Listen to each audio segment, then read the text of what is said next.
Yes. I'm going on a trip. Oh, Ontario now in third wave of coronavirus. Hey, let's get Wait. it. What do you mean in third wave? Oh, sorry. Huh? One sec. What does that mean to be in the third wave?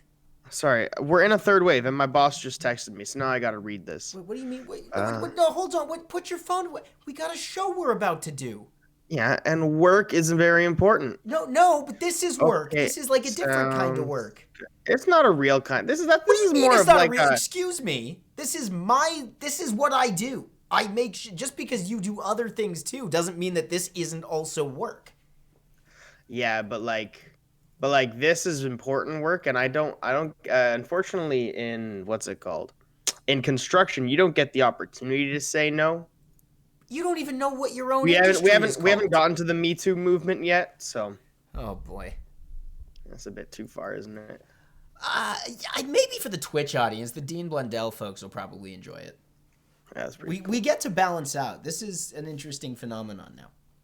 That we know, like now that we're partnering with the Dean Network, it's like, all right, Dean we gotta get Network, ready to handle a Canada. different level of audience. I think Yeah, we can. Bring it on. let's see. Is Dean Blundell? Oh yeah, Yo, Harry Boss X. Harry's here. he's just the first one here today. Like Always. or all the time, man. It's That's crazy. why Harry's our dude. He's crazy. All right, 3 minutes and 9 seconds. Do anything you got to do. Send your text messages, but I don't want to see you in the middle of a fan cast answering No, messages hold for up. your other job. I was getting the Dean Blundell show up and ready to go Oh, because were I know you? you're not going to see that, and I am. Well, So I you're have welcome. different stats on my screen. So, maybe we're actually working on the same thing. Exactly. Anyways, okay, so how long is too long before you plan a trip? I just got a question. What do you mean? How long is too long to be planning a trip in advance? Maybe that's the better way to say it. Well, the rules I are say to kind you, of hey Danny, I want to do a trip, or I want to go on a trip. okay, but What's too long before we can like? Would you say, okay, it's March 2021 now? We shouldn't be planning until, like we shouldn't be planning past September this year, kind of a thing. Like, what's your? no, if you want my honest take, like in the pandemic world, is this Sure. specifically in the pandemic world? Well, Because yes in and the no. non-pandemic world, like I don't plan more than a year in advance. I guess but I mean, it's amazing that at your young age you can even think that far ahead. But if we're talking about the pandemic world, I would say don't plan for anything earlier than 2022. And if something happens before then, it's a nice surprise. Okay. Like just Because plan. we've got. You know, Go ahead. even if it goes back, like I wouldn't definitively plan for like November or October to make a trip somewhere. Like you can maybe want to do that, but too many things have to go right. Yeah, and we've got what's it called? We've got my friends and I have been wanting to go back to Japan. And so we were talking about that recently. And I finally decided, and I said, okay, guys, look, here's what's going to happen. 2023 is our safest bet of things opening up. So that's our aim. That's our goal. Well, that's where here's we're the going. real question. I don't know if you have an answer to this, but is there an Olympics this year? Like last year's Olympics? There should be. Well, they said there's going to be, but is there actually going to be? I haven't heard any cancellations about it yet, and I'd be pretty surprised if they didn't. Well, it'd be surprising if they did cancel the Olympics, and I wouldn't be too sad about them canceling the Olympics because then next year we get the Winter and the Summer Olympics in the same year, and then that would be pretty cool. But then what happens? Then do you do summer 2 years later again? Paul, What's up? I went 3-1. No, I didn't. No, I only had one win on the FanCast ForeCast. Yes. Paul, what did you? But you also only have. No, you got no wins. I had 2 wins. You have no wins. What are you talking about? They lost. No, man, this is Lost mine. one, lost Ladies and one. gentlemen, boys and girls, children of all ages, welcome to the Leafs FanCast. I am one of your hosts, Danny Maggs. To my virtual left, my right-hand man, Paul the Caveman Cavaretta. Damn it, you're on my virtual right, and you're my left-hand man. Yeah, and did you actually just steal my intro because I won this week? I don't think you did. This is what I got in front of me. Just hold up. Here's what the last week in Leafland looked like. The Leafs lost last Monday. Yeah. They lost on Tuesday. They won on Thursday. Lost Saturday, Sunday. Yeah, so what's the problem here? Oh, I see what happened here. I won, and what are we getting on here? Okay, never mind. Paul might have had more correct guesses on that FanCast ForeCast. Thank you. I think I just stole your intro because I got a little excited. I'm sorry. That's okay. Harry, we will be around whenever you get back, I promise. All right, big kisses to you.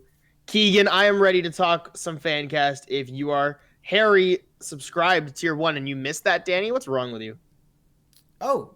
Well, and Alyssa, what's going on? And a lot of people are here. All right, welcome. It is the Leafs FanCast on twitch.tv/BingPotTV. You may also be watching us on the Dean Blundell Media Network Supreme, wherever you are watching us. Thank you for giving us your time.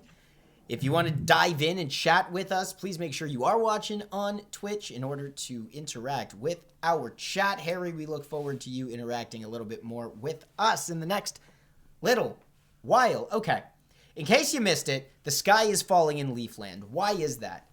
Because following 2 consecutive losses to the Vancouver Canucks, the Leafs spent this week dropping 2 out of 3 against Winnipeg and then losing in awful, awful fashion last night to the Ottawa Senators. They haven't won a game in regulation since they dismantled the Edmonton Oilers. And because time has lost all meaning, that feels like a lifetime ago. Yes, it does. But I want to just take a look and remind you all how this went down over the last week. The game that they lost on Tuesday, Connor Hellebuyck stole it. But it was a really nice matchup between 2 very good hockey teams. On Thursday, they proved Connor Hellebuyck is human. And that's what we like to see. Saturday, the effort level kind of goes out the window. In the back half of the game, it was almost like we were totally deflated, and then we're just not ready to play on Sunday. So I can understand why coming off of that, people are stressed. Paul, how are you feeling? Well, let's rewind back to Tuesday, was it? Mm-hmm. Top 2 teams in the division are facing off against each other. Mm-hmm. I personally thought this was the nut up or shut up moment. Right? This is you've got everything to prove. It's your time to shine. And you know what? Losing to a hot goaltender who steals the game. Where was our hot goaltender who steals us the game? Oh, we're going to spend a lot of time talking about that today. So that's one thing. Fast forward to Thursday. Mm-hmm. Win it 4-2 or 4-3 was it? Yeah, 4-3. I believe it was overtime. Mm-hmm. You know what? That's fine. Good. Great turnaround. And let's remember that Austin Matthews overtime winner was one of the... I love using the word disgusting when it comes to Austin Matthews. That was snazzy. Snazzy. That was snazzy. Look at you using different words and terminologies. I am shifting up the lexicon. I was pretty happy to see Austin Matthews get that goal. Right. Happier because of his wrist injuries that he's been dealing with. And at this point, with the rest that we're getting now, it's really nice to see that he's going to get some rest to hopefully heal it. But that Saturday game, Winnipeg conceded it. They played Brossoit. They didn't play Hellebuyck. They played Brossoit. That game was ours to lose. No, it was ours to win. Wait. No, ours to lose. We should have won, and we lost. Yeah. Yeah. Anyways, we're on the same page. Okay. And we lost it, and I think, is that due to fatigue, whatever? It just looked like we were starting to slip, and I was not ready for what was going to happen Sunday because there we go. And we're down. Couple things to keep in mind. All of a sudden, all of a sudden, everybody's talking about how the Leafs aren't for real. Yeah, that's the slippery slope we just took. So, I'll tell you that I was real excited for today. Because I don't know if it's the time change, the fact that the sun stays out until 7:30 now, the fact that the weather's already getting nicer, and it's feeling like, contrary to what Dr. Caveman says, it's starting to feel like this pandemic thing might really start to be behind us as these vaccines keep getting rolled out. So everything feels like it's back to normal or on its way there.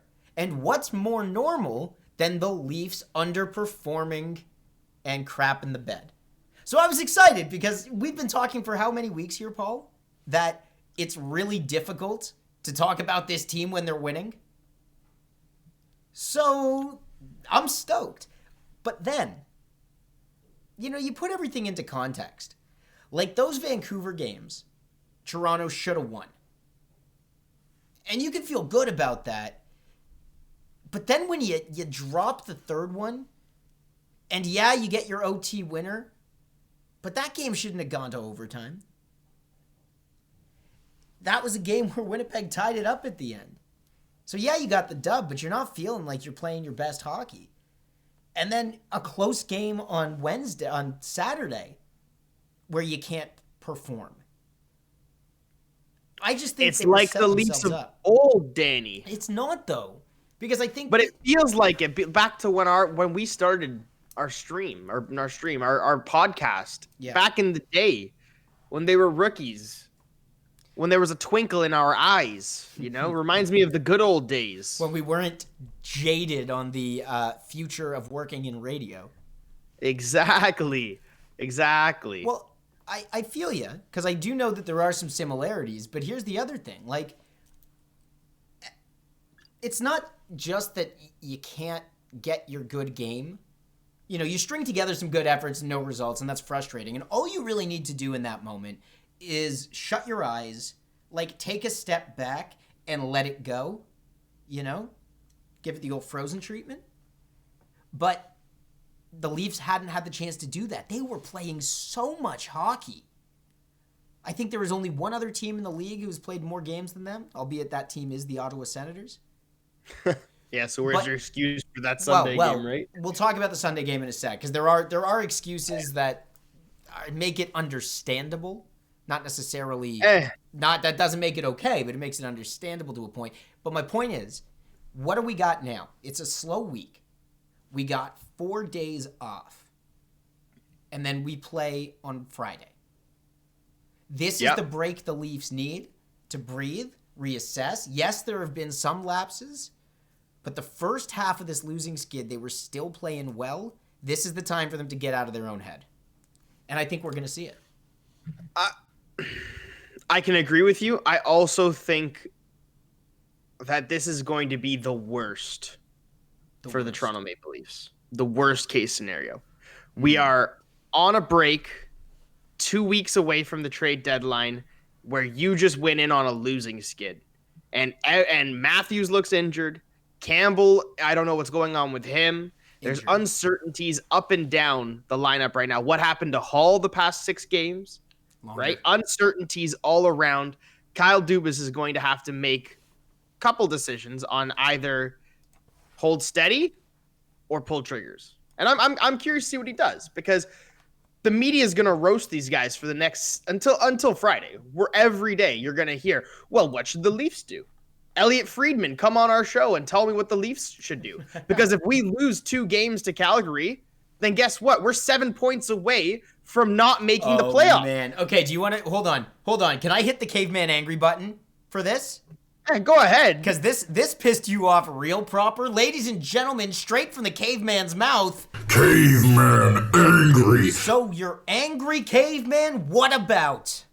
So what is going on with people's just random takes of nonsense? No, not just people, sorry. Paul. Mike Zigomanis, Cool. Sportsnet 590, The Fan. Shots fired. 6 a.m. in the morning. I have to hear your nonsense about how if the Leafs lose 2 to Calgary, then we just are 7 points out from missing the playoffs after the dominant season we've had.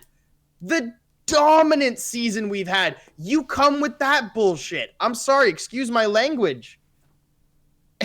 Yeah, throw some gritties in the chat, Ryan. Thank you. Because that's how I feel like that mascot is more intelligent than Mike Zigomanis right now. Damn! What are you talking about? Whoa. Ziggy, we will give you any chance to defend yourself on our show. If you want to come on the FanCast and back up your take. But why bringing this up? What was the point he was trying to make, Paul? Listen, I understand that he's trying to say the Leafs keep slipping, then it's a slippery slope. And yeah, you can easily find yourself out of the playoffs. But this is the first and only road bump we've seen all season. Is it? Realistically. Wait. Is it? Because let's not forget the Leafs-Senators debacle, the blown lead, the infamous watch party that you said was in the band. That is not a true road bump. That is a single game. This is a road bump. Okay? This is construction on the highway. We were going 120 and now we're slowing down to a 30. Right? That's fine. Drop. But it's only a construction zone. Exactly. It will pass. And every team in the NHL is on a different road. And the way the Leafs have set this up, the grand architecture and civic engineering of Kyle Dubas and co, we're able to create a path where this is going to be the worst stretch. It's just this little 2-kilometer construction zone. And you know what? It's fine when you look at it in perspective. You know what? The sky is falling. Look at all of these problems under a microscope, right? Whatever. I don't care. That's fine. If you want to criticize the Leafs, criticize the Leafs. But you're talking about after losing 5 of 6, and I believe we got I can't remember exactly how many points. I'd have to double check it. In the 6-game stretch? In the 6-game stretch, I'd have to double check. I can't remember. 2 or 3, man. It definitely hasn't been a lot. It definitely hasn't been a lot. No, sir. Yeah, like in our last 10, we're 5-5. Like that's how bad of a stretch it was that we're now 500. God forbid being 500. Well, yeah. I'm sorry, like 500 in the last 10. That's how bad of a stretch it was. I've got to extinguish. And so, go ahead. No. You were about to make. No, I'm tired of hearing this skepticism. Yes, Calgary's on a hot streak. Yeah, they just got Daryl Sutter. Good for them. They're gonna be coming at our throats. But guess what? The Leafs just lost 5 of 6. How about talking about how they're coming for Calgary's throats? Because this team isn't gonna give up. This team isn't gonna give up. And if they do give up, buddy, then blow it up again. Because I'm not you were doing so well until that line right there. Nobody's got to blow up anything. If they give up the season because of one bad stretch, blow it up. This team's not ready for this. Here's a real question. And I'm fine with that. Here's a real question, because it hasn't been all bad, by the way. If you haven't noticed, over this losing skid, William Nylander has been en fuego.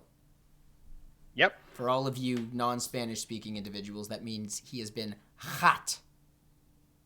Paul, stop checking your phone. I'm looking at the fucking chats. Sorry, that was unnecessary of me, but your profanity was also unnecessary. Paul, Willie Nylander's been on fire. Is there any relationship? Do you think that there is any relationship between William Nylander playing well with the team on his back, translating to L's, and at the same time, Austin Matthews not playing particularly hot, though he did have some nice action getting to the crease in the last couple games? I wouldn't say that William Nylander is playing incredibly well because the Leafs are playing bad. Okay, I wouldn't hold on. Wait. Caveman, sorry. We have comments. I want to qualify this because I got James going, Danny, come on, man. And this isn't a Nylander bashing session. We all know the FanCast stands William Nylander. We do. But I wonder if there's something psychological going on in the dressing room. Because that's where it's coming from. Like, I feel like a 6-game slid, stuff is going a little sideways. But realistically, Paul, is it indicative of something? Is Austin Matthews quieted down for a reason beyond his wrist? And is there a reason that Willy has to step up, and does it throw off the chemistry? That's really what I'm asking. No, I don't. They play on different lines. So I'm sorry if one person is not playing that well and the other one's playing better. It's just a coincidence. As for why we're losing when Willy's so hot, well, I think it's because everybody else is so cold. And instead of it being a team effort like it usually could be or is, when Willy's going, when Matthews is going, Marner's going, Tavares is going, honestly, of those four guys, how many of them are going right now? How many of them are actually firing on all cylinders? Yeah. I would argue Willy's firing on all cylinders. Marner's been okay. He's middling right now. Matthews has been middling, and Tavares doesn't look all that hot. I think he's been better this week. Yeah, but I wouldn't say that the reason why the Leafs, I don't think it's a chemistry thing. I think it's Willy is getting hot at the perfect time when everybody else is getting cold, so he just looks that much better. That's because if Matthews scores 2 goals in a game and Willy's playing this good, nobody cares about William Nylander, and nobody mentions it. During the last 6 games, Leafs 57% of expected goals and converting on less than 5.5% of their shots. And they've gotten a solid .894 save percentage. I swear we are going to talk about the goaling situation. The greatest save percentage. I thought you were about to say the greatest goaltender, and I thought you were going to go into that. Okay, James, yes, I hear you, and I get that. And if you've looked at the PDO stat, which a great piece in The Athletic, by the way, recently on the PDO stat, which is essentially the luck stat, the stat that balances a combination of shooting percentage and save percentage, where you can figure out if they're too high on either side above average, you can basically statistically prove that a team is being lucky, getting fortunate. And Paul, the Leafs had that number a little too high in the early parts of the season, where their shooting percentage was something stupid over 20%. Sure. And it seemed pretty realistic to believe that these numbers would come crashing down. But when we look at why, Connor Hellebuyck played out of his mind. Okay. That's fine. So I get that the Leafs should have been putting pucks in the net over the last couple games, and statistically it looks like they were supposed to win. But this is why the stats only get you so far. So my argument to Hellebuyck was unstoppable, and he beat the Leafs. We scored 3 goals on him still. He's not inhuman. He was always human. Mm-hmm. What happened, and why can we not have Freddie steal a game for us this year? I cannot look back. Maybe I have to check the schedule again. But I need to find a game where Frederik Andersen has legitimately stolen the game for us. You're right. I don't think we have it yet this season. But I will come with the optimist's point of view. And I'll say that it hasn't happened yet. We can expect it will happen. It's a bit of a dumb take, because I'm going to be honest right now, and I can't believe I just admitted that this is going to be a dumb take. Never mind. All my takes are genius. I'm a genius. It's fine. Hutch is number 1. Thank you, Ryan. Ryan, I swear to God. Ryan, I swear to God. Take. So move on. It's okay. It's a dumb take in the sense that you can't statistically prove this, but you know that every season you're going to get a couple games stolen by Frederik Andersen. Every year we have these moments where for maybe a couple weeks in a row he gets hot and we say, oh my God, Fred's incredible. We haven't got them yet, but we've got every reason to believe that he will show up. Big Freddie Andersen will show up. Frederik Andersave, we will be calling his name. And if that doesn't happen until April, or even better, May, I'm okay if he doesn't steal us a game in the regular season, but comes through big in the playoffs.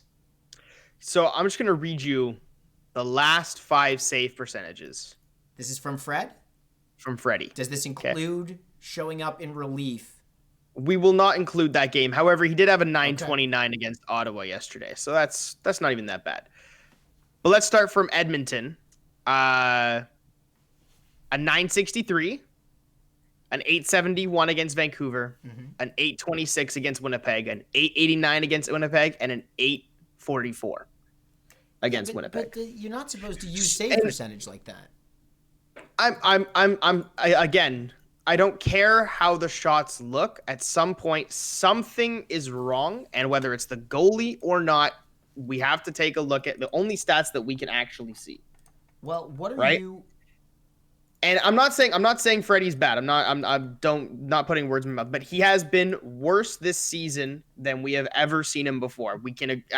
This is the best team that the Leafs have put on the ice since the 90s. So why is our starting goaltender not succeeding as much as they are? You'd assume he would have gotten better considering the team's been better.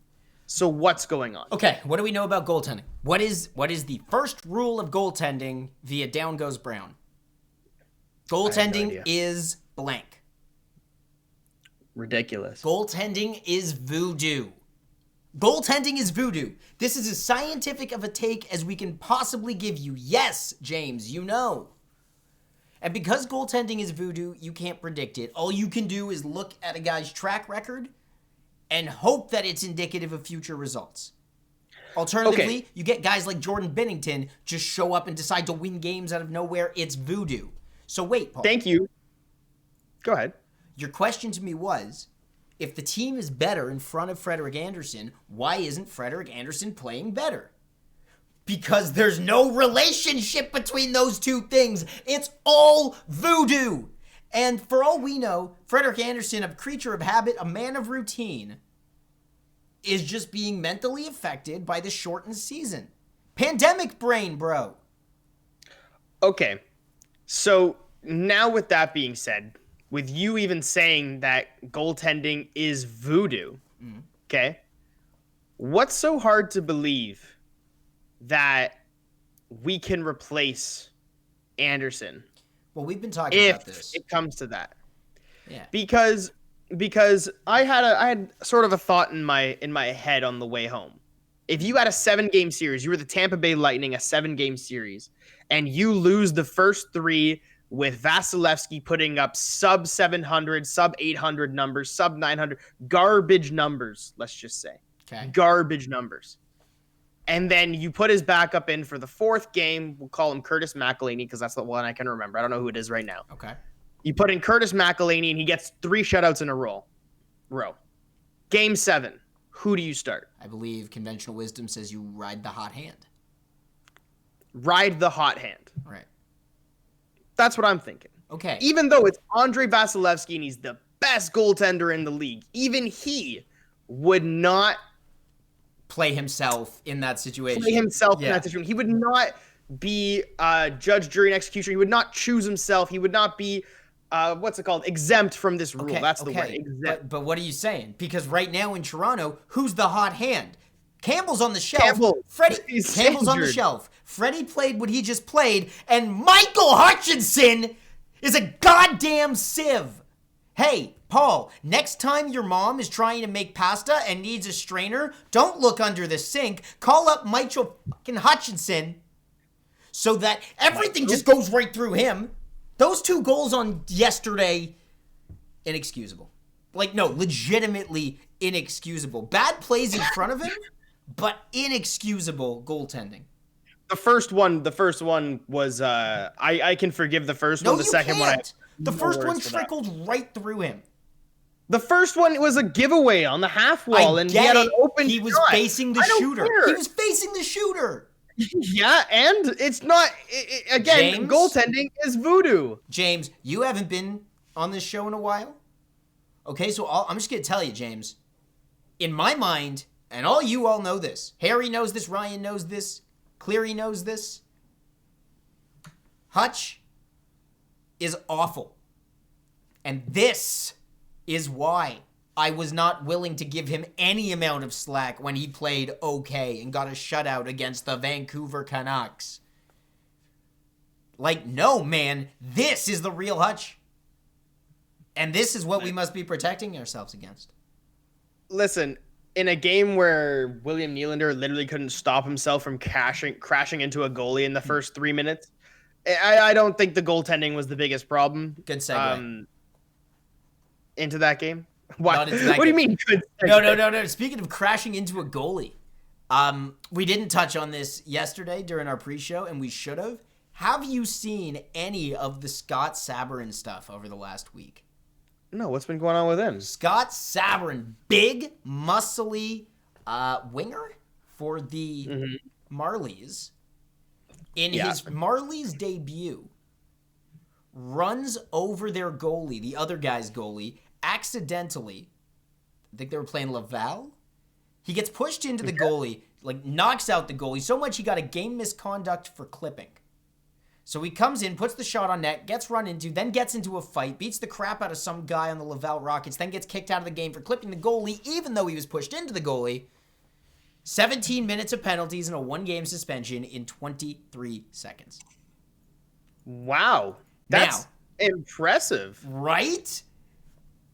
Brian Burke was probably losing his mind. The TV analyst inside of him was going like, truculence! And dude, get this guy in the lineup for Wayne Simmonds. So he's with the team. He was with the team all weekend on the taxi squad. That AHL suspension doesn't affect his ability to play with the big club. You don't really have anybody you can readily put him in for, although, like, Jimmy Vesey, what are you doing in the lineup still? But, you want to add Wayne Simmonds energy while Wayne Simmonds is still on the shelf? Scott Sabourin, man. Are you looking up the clip right now? No, I'm actually just looking up some Toronto Marlies stats because I was just curious. I'm telling you, Paulie, like, come on. I can find Scott Sabourin stats. Yeah, Scott Sabourin, 17 penalty minutes. That's pretty funny. Yeah, so Listen, big truculence, right? I don't dislike Scott Sabourin. I can see VC in the lineups. We have so few forwards and D-men for that matter who kill penalties. You are absolutely correct. We do not have that many. That's why that's why Keefe was trying to get Matthews to kill penalties, and I think just take faceoffs is now what he's stuck at. Wow. So 1-year deal with the Marlies that Sabourin signed with. Amazing. Yeah. Anyways, I'm well, the penalty kill has been the biggest issue. Like, if we want to actually get into it and dissect why the Leafs have dropped all these games in a row, if you want to point to a real reason, it is the penalty kill. You think it's the penalty kill? Yeah, if you actually want to take a look at PK ratings, let's see. Give me team I know stats. we haven't been that great. Yeah, no, it's been worse than you think it has been. PK percentage, the Leafs are currently sitting at 21st overall in the league. And if you are a Stanley Cup contender, you are not sitting at 21st in the league on your penalty kill. Power play has been fantastic, but it goes both ways and it works against them. Yeah, I can understand that.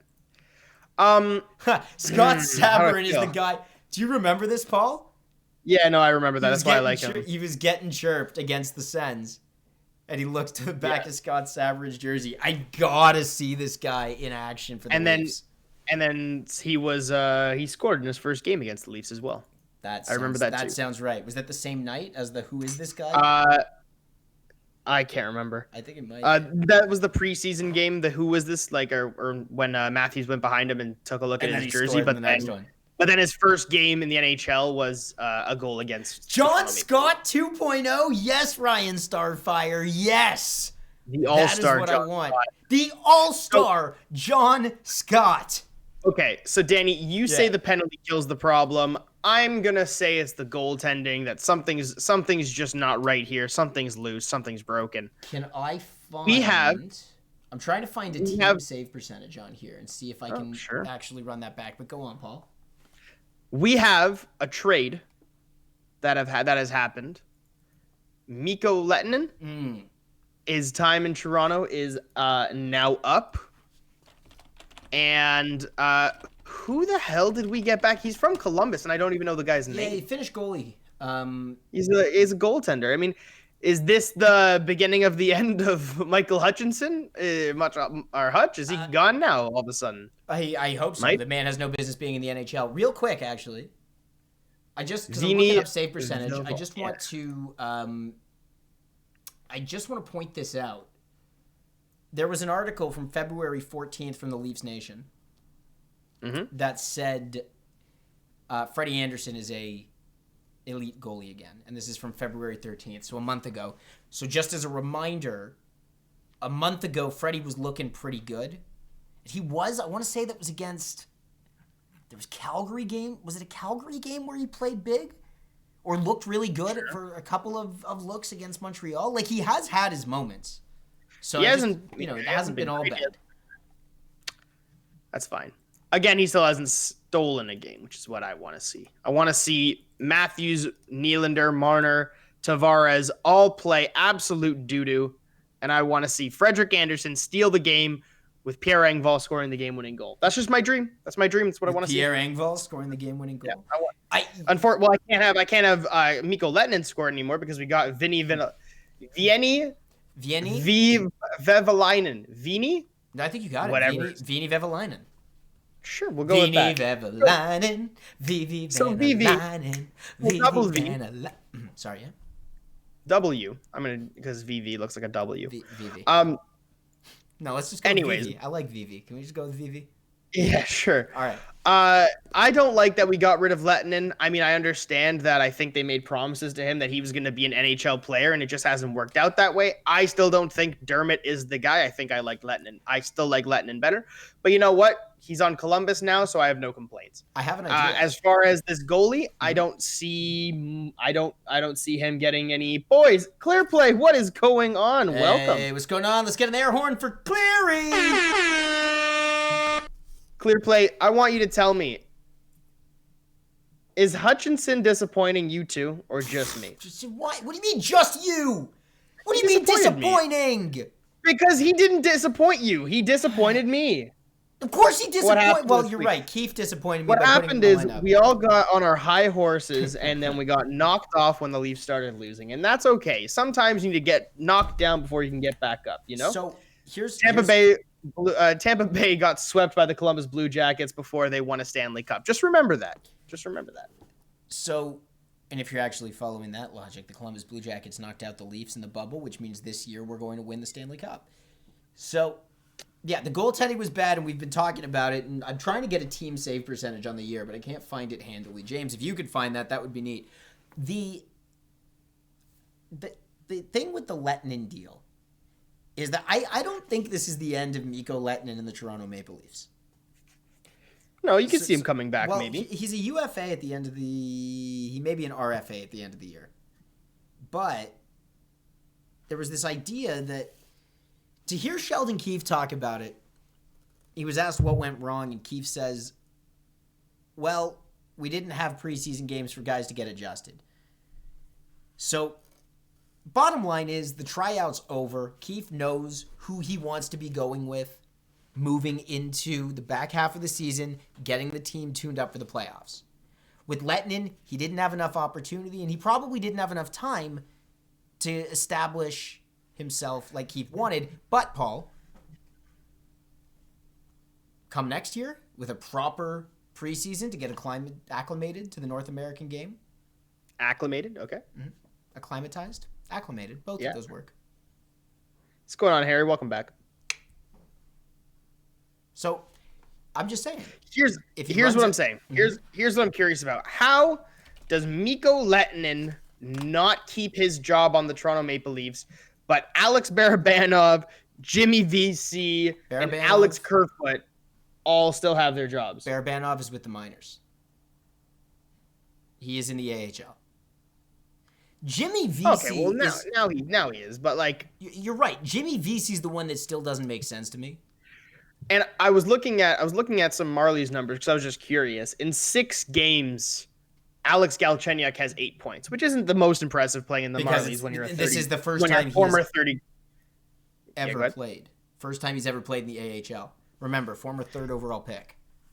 Yeah, he's scored 30 goals. So it's just, I mean, it's nice to see that he's actually doing well and he's maybe getting his confidence back. Mm-hmm. I personally think it's just a matter of time before they sell Kerfoot and bring him up and slot him on that line. That's my personal suspicions. And I do have an idea, but I have a question for you, Danny. Trade deadline's coming up. People are calling for a change. Mm-hmm. If you had to change something, if you were to make a change, what are you changing? And you can't say no because that's a cop-out. You can't say keep the team together. So I'm going to answer your question with a question. I'll answer it first, but this is how I'm phrasing this. With deadline day coming up and everything probably happening a little quicker than people would expect with lockdowns and things like that, or quarantines rather. If there was one player on the Leafs you would want to see gone, who would it be? Kerfoot. So I think we're both I can't stand the guy. He reminds me too much of how we don't have Nazem Kadri. Get him off the team. Yeah, I was. Oh man, they were talking about JD and Ben were talking about that today on Good Show. They were talking about how much we miss Nazem Kadri, and sure, I mean, but Kerfoot's the easy answer. But what do you want instead? I have the perfect player, I think. Okay. I was going to ask for the type of player, but you already have a guy in mind? I have a guy in mind. I'm just searching up their cap friendly right now to make sure. Okay. What? Kadri messed up the Kings last night. Absolutely, he Richard did. Okay. Rackle. Okay. So we'd have to try and make something work. But how would you like to see James Reimer back in a Leafs jersey? Do you know what I'm wearing right now? Is that a Reimer jersey? Yeah, did you think this was a Matthews jersey? No, I didn't see the number. I haven't seen the number. Buddy.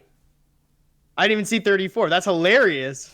I felt like switching it up. Nobody noticed the different jersey today. I definitely noticed. I just didn't know whose it was. Yeah, look. Ricard Raquel. I wouldn't mind seeing him play for the Leafs. I don't know what his cap friendly is. I'd have to double check that. Yeah. I'm on it. My whole thing with James Reimer is we're talking about how goaltending is scaring us right now. Yeah. And he's been fantastic for the Carolina Hurricanes. Now, granted, that's the Carolina Hurricanes. Sorry, you got it back. What? I missed it. What? He's been what? Fantastic. Yeah, thank you. Go ahead. And I don't think we're getting John Gibson from the can you imagine? Anaheim. We picked between Freddie and Gibson, and they kept Gibby, and then what? We're just gonna keep taking all of Anaheim's seconds? Goalies? No, man, I'm good. I'm really curious. I'm really curious if Campbell can handle starting jobs. But Reimer, look, you don't have to sell me on the idea of bringing James Reimer back. Do we need him like we needed Curtis McElhinney 4 years ago? I would argue that if you bring James Reimer back, you open up the opportunity to sell Freddie legitimately because you now have what most teams are actually doing, and that's a 1A, 1B scenario. It's very rare to see top teams with just a top one goalie. Right, and the Leafs have suffered from goaltending and backup issues and not platooning when you looked at teams like the Islanders, Boston, or Vegas that were getting away with it. But, Paul. But it's not just that, Danny. It's competition. But do you not have that already between Campbell and Freddie? Like, no. The only reason you don't. The only reason you don't is because Campbell's been hurt. Well, maybe that is the answer. Maybe that's the truth. Like that to me, I'm is not sure. I can't say what goes on in the Leafs locker room without actually being there. So maybe there is that competition. Jack Campbell's sitting at what, a 930 save percentage or something dumb, 940. Garrett Sparks exactly was that, just a spark. You know what I miss about Sparkles? Those checkered pads. They were so good. So here's my thing, okay? With Hutch playing as Hutch, as much as I like to meme on Hutch and say he's the greatest of all time, he's not, okay? Ryan, I apologize. There is no competition of Hutch stealing Anderson's job. There's no real competition. So Anderson, in my eyes, this past week has honestly coasted. And I don't say that, screw you, you coasted. That's why we're losing. No. It has nothing to do with that. It just, there's no competition behind him. So who's he playing to lose to, right? He could lose the next 8 games in a row. If Hutch is the only other guy, unless it's a back-to-back, he ain't seeing the net. We know this. Okay? Yeah. When Campbell was there, was Anderson better? Not really, but whatever. That's fine.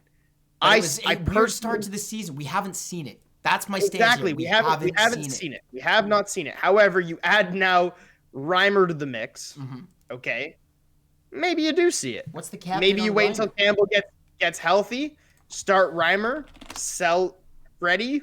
You never know. He's got a $3.4 million cap hit.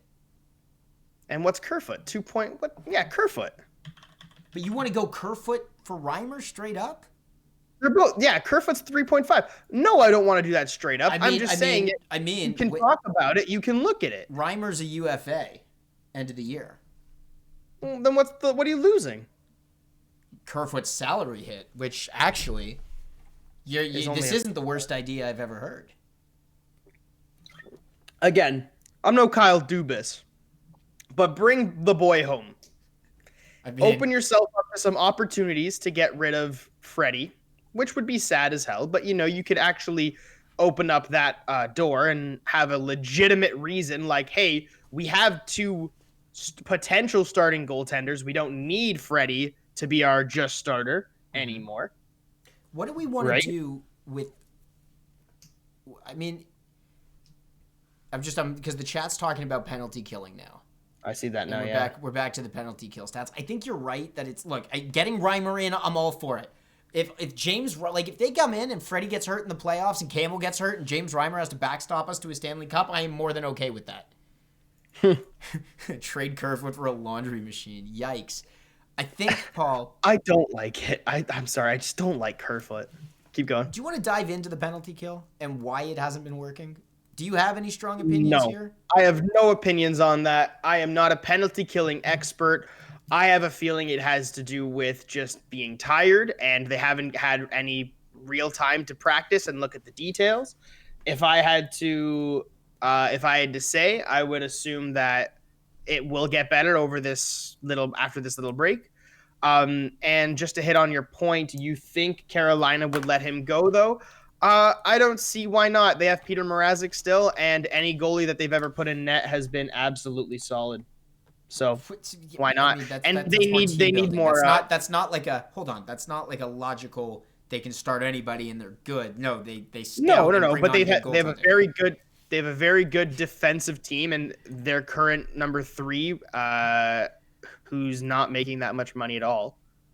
I'm just looking at his thing. I did not realize that he has a 929 save percentage in 9 games this year. You really think they're going to be that mad if they let Reimer go?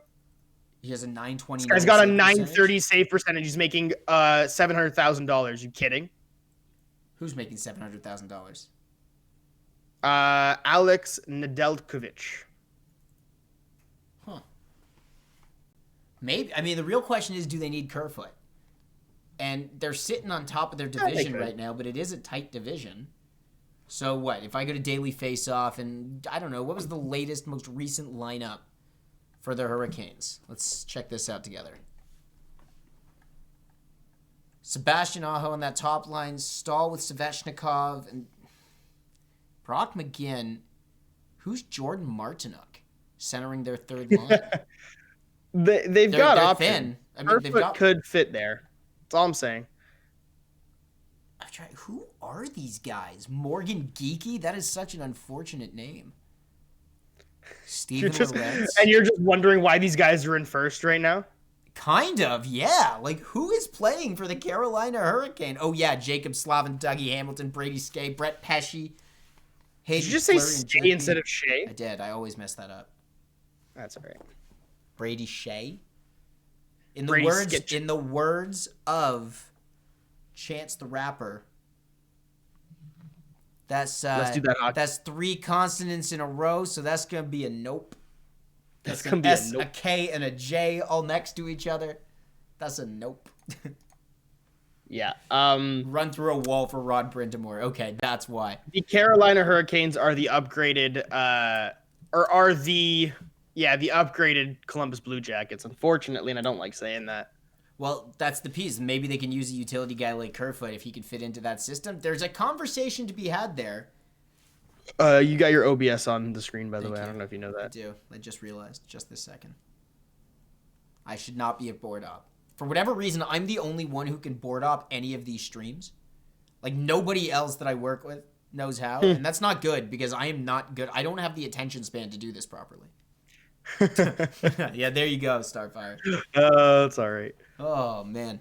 Well, what else? What else can you say? You say Kerfoot we don't need, so I say Kerfoot we what don't do you need. think? Well, Jimmy Vesey shouldn't be on the team. Bottom line is we need the Wayne Simmons energy, and it can't come from Wayne Simmons right now. So whether it's a Ricard Raquel, I'm going to go with Raquel. Yeah. Is he a UFA this year? Or it comes in the form of Scott Sabrin. Like, you've got to get that energy in, and I don't know why Adam Brooks didn't get a longer look. I don't think he is that kind of player, but I do think he plays with a certain tenacity and intelligence that could be a more budget Alex Kerfoot with a little bit more edge to it. Now, remember that the other common... Oh, we're getting Vesey out as if another PK goes in. Well, that's what we need. We know that. But I want a Wayne Simmons type of penalty killer that's going to be physical, that's going to get in the lane, block shots, and not let anybody get through. Because the Leafs have been porous. They don't Who's trust our penalty Travis kill right now? According our to penalty kill is Zach Hyman, Kerfoot, Spezza? Zach Hyman, Kerfoot, Spezza, and what? No, because you put 2 defensemen on a penalty kill. No, I'm thinking of the fourth forward or the fifth forward. How many forwards do you have? They actually don't give you your PK lines on daily faceoff. What? Okay, true. Penalty Weird. killing. Well, no. Who do you put? Marner as a penalty killer. Wayne is skating again. We don't know when he's back. It's okay. So Marner and Hyman, and then what? Mikheyev also, has spent time on the penalty kill. Wayne Simmons did early. What about Jumbo? Can Jumbo kill penalties? On the penalty kill? He's slow. Maybe that's the issue. But I feel like he's always in the right spot. Or that's why they give Spezza PK time, because these guys just know where to be. Tavares should kill penalties, maybe? They tried Matthews. I don't know why they took him off. How Mickey doesn't have a shorthanded. It's because he can't score. Duh. Okay, but my question is, you're an NHL level forward. Yeah. How are you at this point with your skill set and what's been going on the ice? How have your practices not been 100% how to score on a breakaway? Because How do they not practice this with one-on-one guys? Like, hey, Mikheyev, do 100 laps of trying to score on a breakaway against Freddie. Take 100 shootout shots against Freddie. Like, what? It takes an hour, and eventually he's going to learn how to handle the puck. I don't think they have that. I don't think it's as easy as saying, we have a casual hour hanging around. Just go spend an hour shooting. Okay. They're busy. They played but also name something else in Mikheyev's game that's really hurting him aside from that one thing. You're right. That's it. And it's okay, hey, Mikheyev, you're really fast. Let's pick one slow defenseman who doesn't know how to skate and catch up to you, and we'll have him chase you as much as he can, so to put actual pressure on you, right? Now you're teaching a guy to... Maybe I should just be a head coach as well in the NHL. Jeez, guys. Caveman, please. I don't know why. What am I looking at? I have no idea what you're looking at. I'm trying to find these stats because I want to see the shooting percentage and everything for Ilya Mikheyev, and I've listed these players alphabetically, and Mikheyev is just straight up missing. Mikheyev, M-I-K. Yeah, no, he's actually just been traded to the Los Angeles Kings for a bag of pucks. No, but this is... Oh, my God. Harry would love that. You would be grateful to have Mikheyev. All right, what else do we got? I love Mikheyev. Okay, can we just talk about Tim Stützle winning the Calder before the season's over? Should we have a moment to do our around the... What do we call it? Scotia North TM? Around the Scotia North TM. You want to look at the entirety of the North? Okay, well, let's start off with the big story. If we're going to talk about the Tim Stützle pass to set up Drake Batherson. Yep. Go, man. You want to talk about how crazy this dude is? He's just ridiculous. I need to pull up the stats for the league. I want to see where he is overall for rookies. Mm-hmm. But the kid is good. what happened? And when I was watching him, I'm sorry, maybe I just haven't been watching Marner enough. But I feel like when I watch Stützle, I think of how Marner is with the puck as well. But for some reason, I have not seen Marner be as creative with his deking. Just something's different, man. Every time I see Stützle, it's every single game. Okay. But Marner, it's not. Is that a discipline thing? And yes. Sheldon saying you don't have to make the play. It's not Keefe. It's the fact that Marner, and it's crazy to believe, but this is Marner's 5th year in the league. Yeah, that's fine. So no, that's what I'm saying. Like, the whole thing is kids. Why are the World Juniors so exciting? Kids are exciting because they take risks. It's not great structurally when you're trying to win, but it's entertaining. It's fun as hell to watch. Like, like eventually. Let's not talk about Tim Stützle's minus 15. Yeah. So come on. Let's take a look though. I got rookie stats up right now. Yeah. What do you want to look at? I mean, first of all, Adam Brooks. By the way, Adam Brooks is leading the league among rookies in shooting percentage. Wow. 1 shot on goal, 1. I was going to say bucket, but I think I meant to say duck it. 1 bucket. 1 bucket. Let's do it. 1 swish, nothing but net. Kaprizov is 100% a stud. And you know what? That's just, it's fine. I'm high on Stützle. I really like him. I was taking a look at some videos recently talking about the 7 teams who missed the playoffs last year and where they all stand this year. And they're all garbage in the bottom of the league. Buffalo.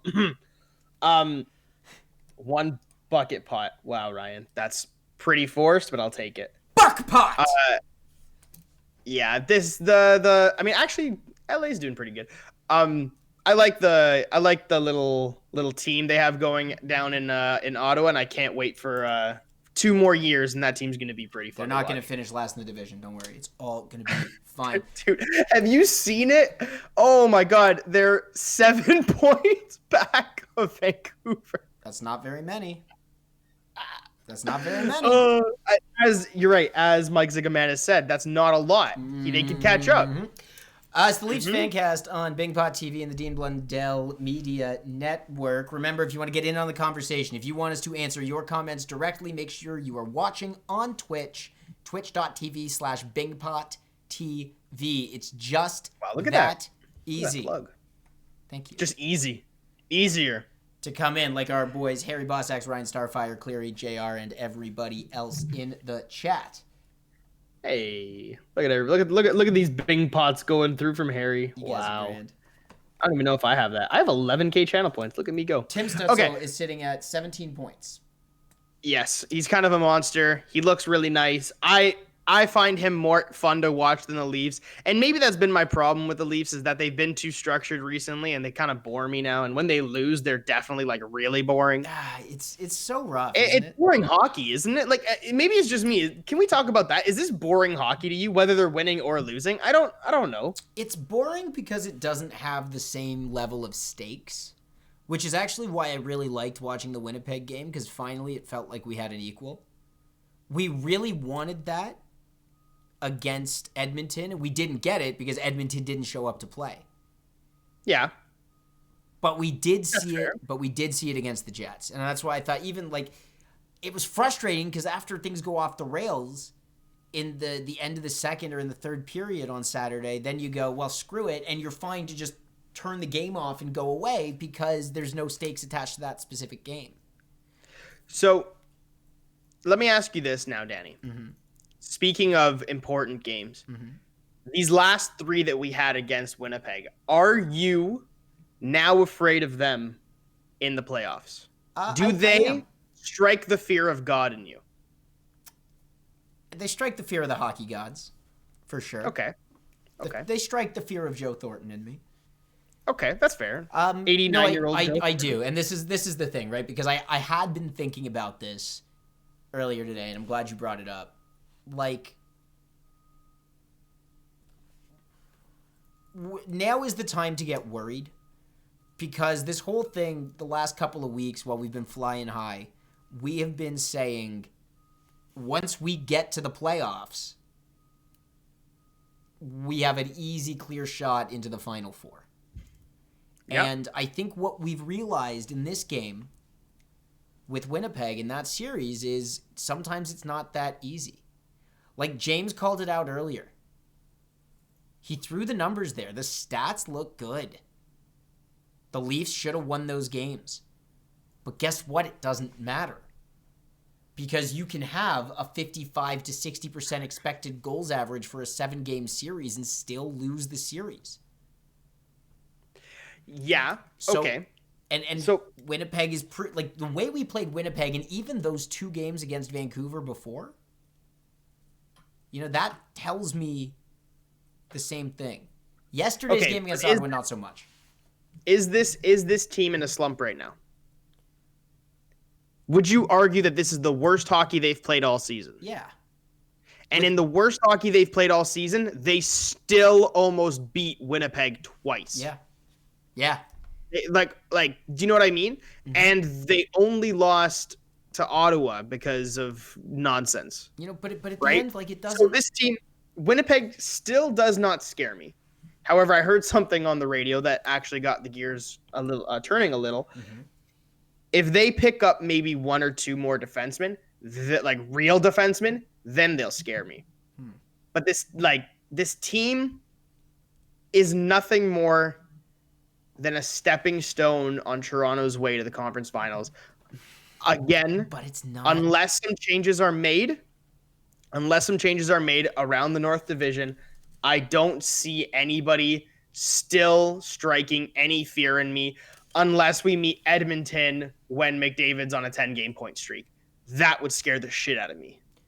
Well, that's the only thing that's scary, because Connor McDavid, unfortunately, as I've said, is the only player on the Edmonton Oilers, aside from Leon Draisaitl. That's a 2-man team, and if those 2 guys are playing, it does not matter. If Hellebuyck doesn't play like a Vezina candidate, the Jets are not a threat. But this is the problem. He can turn it on like that. And he was a Vezina candidate, and we still put 9 past him in 3 games. What are you talking about? Who cares if he's a Vezina? We scored 9 and 3. That's a 3.0 goals against average. Actually, 2 were against Brossoit. You're right, his backup. My apologies. If Hellebuyck was in net, it would have been actually 3. All I'm saying is that team is not built to be a Stanley Cup contending team. The Leafs are better. We will be better. And even at our worst, we still almost beat them twice. I appreciate that you're being the optimist today, because I do agree with you that the team is fine. But I guess what this is, the splash of cold water when it comes to the idea that, hey, we can be the better team and it still might not go our way in the postseason. That's frustrating, but that's hockey. And maybe, and I don't really want to say it like that, but maybe we've got to be preparing. That's fair. And I just disagree with it. I'm sorry. I disagree with it still, because I still don't see that team as the God team that everybody thinks they are, just because they beat the Leafs when we're at our worst. Do me a quick favor. Flavor? Yeah. Entertain the crap out of the audience. I'm going to go get a drink. My throat's okay, go get a drink. Take a break. But I'm not going too far. Remember, I live in a tiny 440 square foot studio. That's fine. See you. Let's go on a little bit of a rant, and we'll see what Danny says when he gets back. What do you guys think of the North Division wanting to stay together? Do you like the new alignments, the way the league has set it up, or do you think it's unsustainable, unreasonable, and when you're back to playing every team in the league, it kind of doesn't make sense to have all the Canadian teams together anyways? Love that idea. But you're not going to be playing the same team. You're still not only going to be playing Canadian teams. I like the idea of playing only Canadian teams. Do you think it's more of it makes Canadian hockey more of a rivalry? Was that to me, or was that to the room? So I asked the audience, and you can see that they love the idea. There's been talks that the North Division would like to stay together. So with that being said, do you like the current divisional realignments the way they are? including everybody else, because I would assume that's how it would stay. And do you like the North Division? Would you want to see it stay together even when we go across and face other teams across the way? Yeah, I think the real question is, what do you want it to look like? But the big issue is that you need an 8-team division. It's got to be even. So with 32 teams in the league next year, we need 8. That's the biggest one, yeah. So the question is, which Canadian team, which American team gets lumped in with the Canadians? And so Detroit's an option, which would give you 3 original 6 teams in the division, if that mattered. Seattle, the new expansion team, is an option. Would be really good for the Seattle-Vancouver rivalry that we're so excited about. Buffalo would be hilarious. Also, so would Boston. So would Boston. Yeah, Boston would be cool. I personally, not that I don't care for it. I like it as it is. I like the division because it means we get to see Canadian teams in the playoffs every year. We're guaranteed that.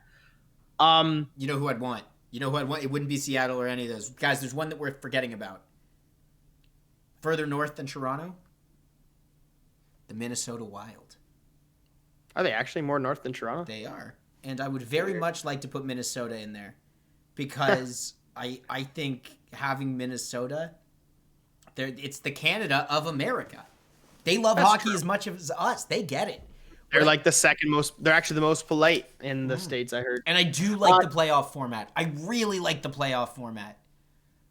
Now with the 4 teams in each division making it.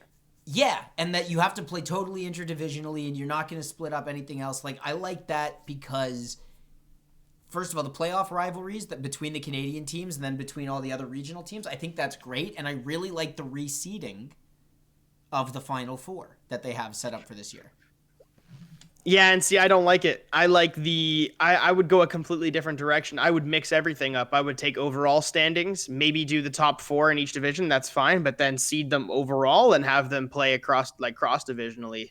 Because it's, in my opinion, it's more interesting to see if I get what was I can't remember the matchup I'm thinking of right now. God, it'll come to me. Whatever it is. Anyways, there's matchups. You'll never get a Toronto versus St. Louis matchup unless it's in the Stanley Cup Finals with the way the system currently is. Well, right now, I guess the conference finals. It could happen today. It could happen at the end of this season. That's what? The way it's set up right now is there could be a matchup in the quarterfinal or semifinals. In the conference finals. It would be the conference finals, but there's really no conferences this year. Okay, but what I'm saying is, so in the semifinals. What I'm saying is I'd like to see that in the second round, the first round. I don't like it being so limited because then you don't get the teams facing off against the teams that you want to see all the time. And but you only year get after year, you'll get the teams that you like and that you're so close with in terms of rivalry. And you'll be getting, James said, I'd get tired playing the same team year after year. I don't think tired's the right word of our relationship with the Boston Bruins. I don't think we're tired of playing the Bruins in the final, in the playoffs. I think we're tired of losing to the Bruins. Which is really on us for not beating them. You know what I'm saying? Yeah. If we knew that we had to play, no, you're not bored playing them. You're bored losing. Because James, if you had to play them in the first round and you finally beat them, you're happy. Exactly. It's not about being bored. Sorry, this is what I wanted to say. I apologize. I would like to see a McKinnon versus McDavid or a McKinnon versus a Matthews before the semifinals or the Stanley Cup Finals. Why? In the old system, it would be the Stanley Cup Finals. Right? At least a Matthews versus a McKinnon. But it's just these matchups in the playoffs that you would very rarely see unless you were to do something drastic, like just completely change. I think you've got to earn it. I like the idea because if your first round matchups are about the what's on the front of the jersey, like these burning rivalries, the Leafs would have more opportunity to run into the Habs in the playoffs, or even the Oilers, or the Canucks, the Sens, whatever. These are all juicy matchups for sure. And by the time you get into the third round of the playoffs, that's when it can become less about those rivalries that are more constant. And now we get the special matchup of the Avalanche versus the Leafs, the special matchup of the Bruins versus the Leafs, or the Ranger, and then whatever's in the Cup final, same deal. So your first two are about the local rivalries, your second two are about the big, wow, only this season, Still, I'd be tired of seeing the same teams over and over again. Personally, I kind of agree with that. I think the long-term game is about marketing the rivalries. And that's easier to do if you guarantee you're getting rivalry matchups in the playoffs every year, which is what they wanted to do with the current alignment. But what we're seeing is that it's way better for at least the Canadian audience to have to play the other Canadian teams. If you knew that the LA Kings, to get through to the playoffs, if you knew that they absolutely had to get through those geographically close teams, it could be San Jose, Vegas, or Anaheim. But if you knew you were going to run into them early, it sets up how you build your team. I love this idea of each division now starting to have an individual identity. What is Scotia North TM hockey versus Mass Mutual East TM hockey? Yeah, no, okay, that's fine. However, it'll never work because of that 8th team, and we don't have an 8th Canadian team. Well, that just means you add an 8th Canadian team, an honorary Canadian team. You're right. You know what? Let's just throw them in there. Let's just throw an 8th Canadian team in there. All right, Quebec, you are now a team. Screw the NHL. They don't get a Seattle. Let's move Buffalo to Quebec City. And then... Would it be more or less of a dumpster fire? Trick question. Well, it would be a French dumpster fire, which would be a lot more angry. They pour wine instead of gasoline. Oh my God. Okay, we're done. We're done with that voice. We're done with Quebec City. We're done with all that. Let's just quickly. I went to the hockey game and we watched them put the puck in the. Oh right, sorry, you said we were done.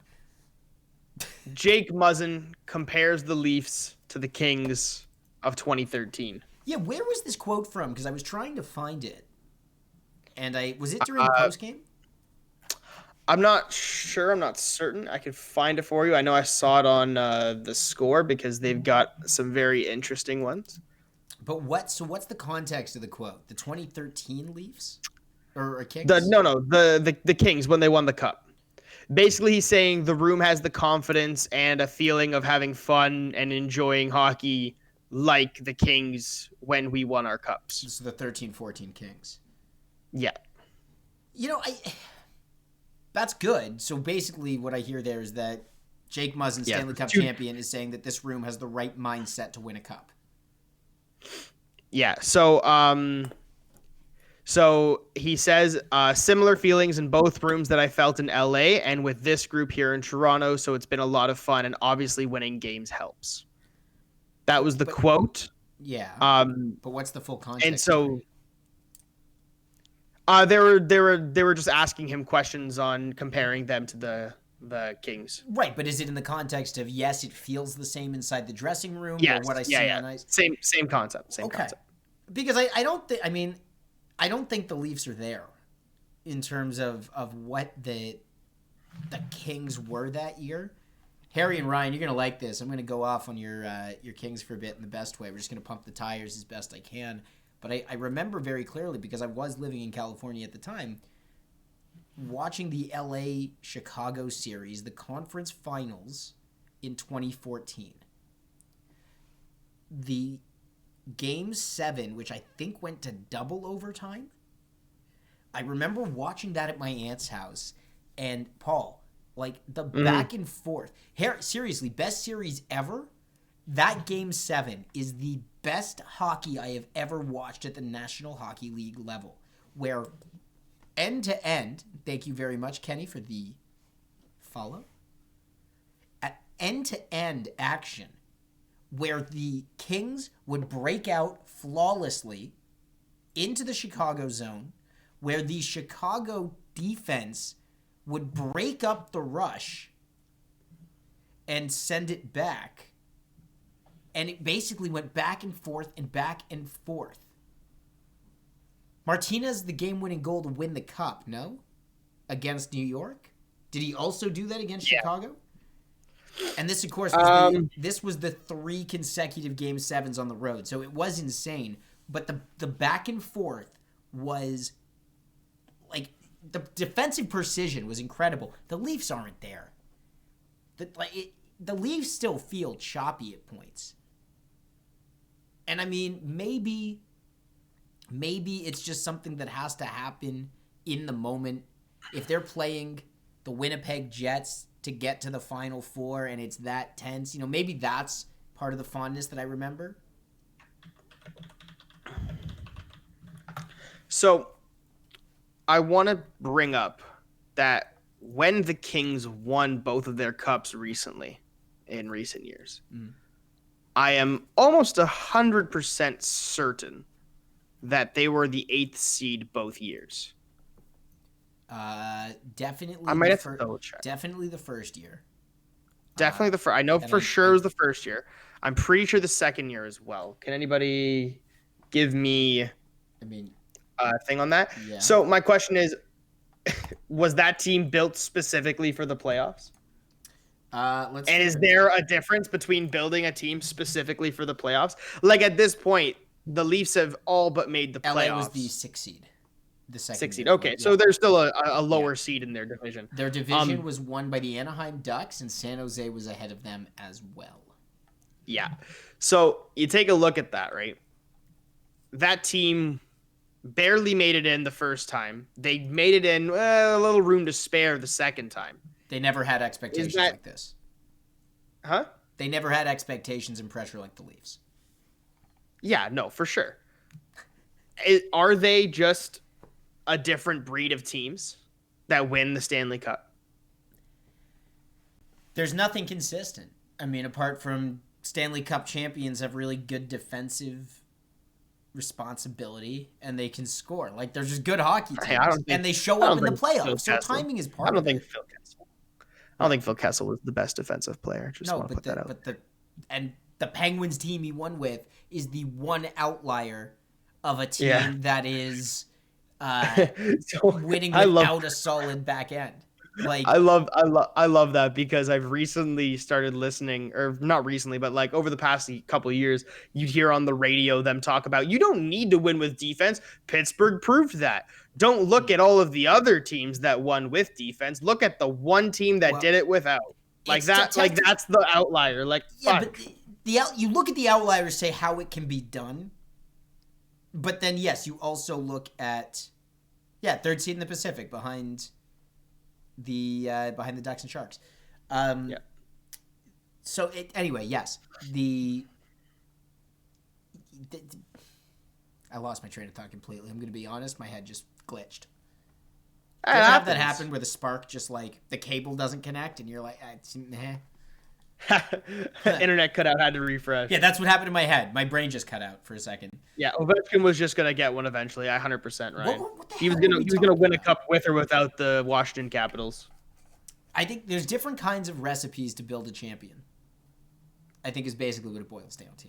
And I think there's a couple key ingredients you need, but the Leafs are fine. The only issue is, and this is a good comment that James threw in a little while ago, could any Leaf fan look at their own team objectively?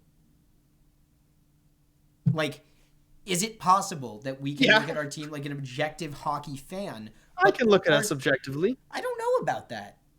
Because we're bothered. Like, you've got Toronto sports media pumped into your ear most of the day. I do too. There's a reason we like doing this show. It's because we like sports media.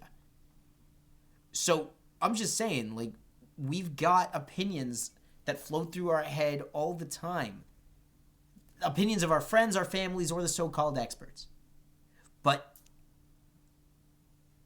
I don't know. I don't think it's easy to just clear your head and say... Can I be objective for a second and say John Tortorella has lost the room in Columbus, and that's probably going to be the next coach to go? Anybody else want to put money on that? Anybody?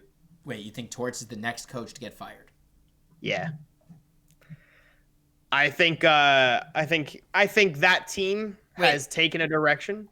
James, you have a rant about playoff hockey and being built for the playoffs. James, are you in a position where I can get you into this call right now and you can go off with our rant? because I will absolutely give you this opportunity. And while you're thinking on that, Paul. Yep. What are we betting? What are we betting on John Tortorella getting fired before anybody else? Definitely not $50 because I want that from Ottawa. Okay. I will take a shot of tequila for you. That's Really? what I'll do. That's all. No, that's not worth it. That's all it is. I mean, that's all I care about. That's a pretty basic bet. Okay, then you make something. I'm not losing $50 when I'm just about to win it from you. I mean, I was gonna just put a 20 on it. No, because then I only get 30 if it doesn't happen. Or you lose 70. Do you want to lose 70? Come on, I can't do that to you. Oh, you're so cocky. Okay, you know what? And here's the reason I say it. Do you want to hear my reasoning first? The team is not built like John Tortorella's Columbus Blue Jackets of the past. You need to do a shot of grain alcohol. I'm not buying alcohol just for this. I have some that I will pour I'm not for coming to get alcohol from you. No, because what's gonna happen is once you and I both, exactly, Everclear or Crux or whatever, once you have a needle in your arm, you're gonna come over here once and we'll do a FanCast live in the same room again, and it'll feel amazing. And at that time, I'm gonna make you do a shot of Everclear. Sure. 95%. That sounds like fun. It's a time. Sounds like a blast. And then you can burp and light your burps on fire. Ooh, that sounds like a great experiment. Definitely for my won't science go wrong. project. So James is going to join us in a few minutes.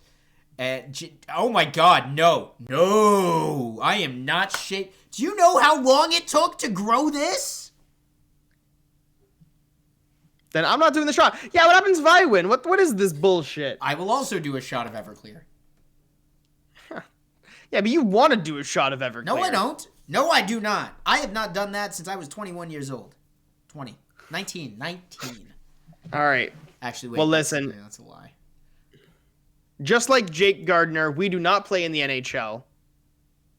That was the best segue I could come up with. Oh, dude. That was mean. It was, by the way... Clear play, I work and I am not having long hair and a hard hat anymore. I've tried it and it is a disaster. Okay. Caveman. Jake Gardner got waived for the purposes of being put on the taxi squad. So Jake Gardner is still a member of the Carolina Hurricanes. Yep. On the taxi squad at the moment. I was only half joking when I said the Leafs should claim him. And I think it's really funny that this is the same day we are having the James Reimer conversation. Speaking of former Leafs playing on the Carolina Hurricanes. Mm-hmm. I would be okay if we started the Jake Gardner redemption tour today.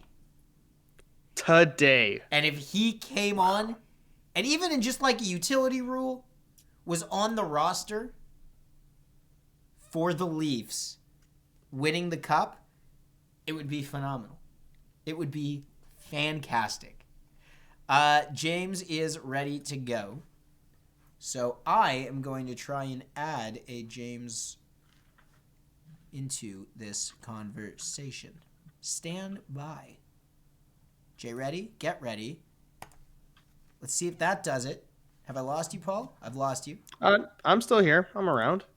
One sec.